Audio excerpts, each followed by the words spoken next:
లోపల రగిలిపోతూ ఉంటుంటారు. బాగా ప్రార్థన చేసేటటువంటి వారిని, పాటలు పాడేటటువంటి వారిని, వాక్యం ఏమన్నా బాగా చెప్పేటటువంటి వారిని చూస్తే వారికి రగిలిపోతుంది అనమాట కోపం. ఆ కోపం ఎలాంటిదో తెలిసిందా? కోపం నుండి ఎక్కడికి వెళ్తుంది? పగగా మారుతుంది. ఆ కోపం పగగా మారుతుంది. ఆ పగ హత్యకు దారి తీస్తుంది. ఆ పగ ఎక్కడి వరకు వెళ్తుందో తెలుసా? హత్యకు దారి తీస్తుంది. అటువంటి సంఘటనే ఇక్కడ చేశాడు. ఏం తప్పు చేశాడు? తనకు శ్రేష్టమైన దాన్ని దేవునికి అర్పించాడు.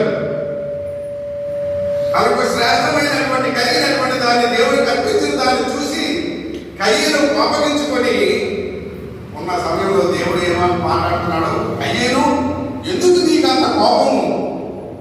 చదవండి 7వ వచనం. నీవు సత్క్రియ చేసిన ఎడల,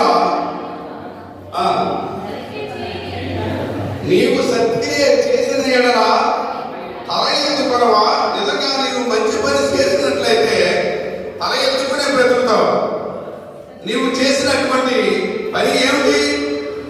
నీకు కలిగినటువంటి పొలంలో కలిగినటువంటి ఆ దానిని, ఆ భాగాన్ని ఎప్పుడో నీకు సమయం దొరికినప్పుడు వచ్చి సంఘంలో కూర్చుని మాట్లాడదాంలే, ఎప్పుడో వెళ్దాంలే అనేటటువంటి ఉద్దేశాలు కాకుండా కయ్యను ఏం చేసేటంటే ఎప్పుడో వచ్చి దేవునికి అర్పించాడు.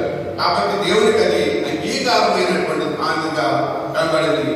హేబేలు అర్పించినటువంటి అర్పణ అంగీకరించాడు. కాబట్టి అతనికి కోపం వచ్చి ఉన్నప్పుడు ఏమన్నాడు దేవుడు?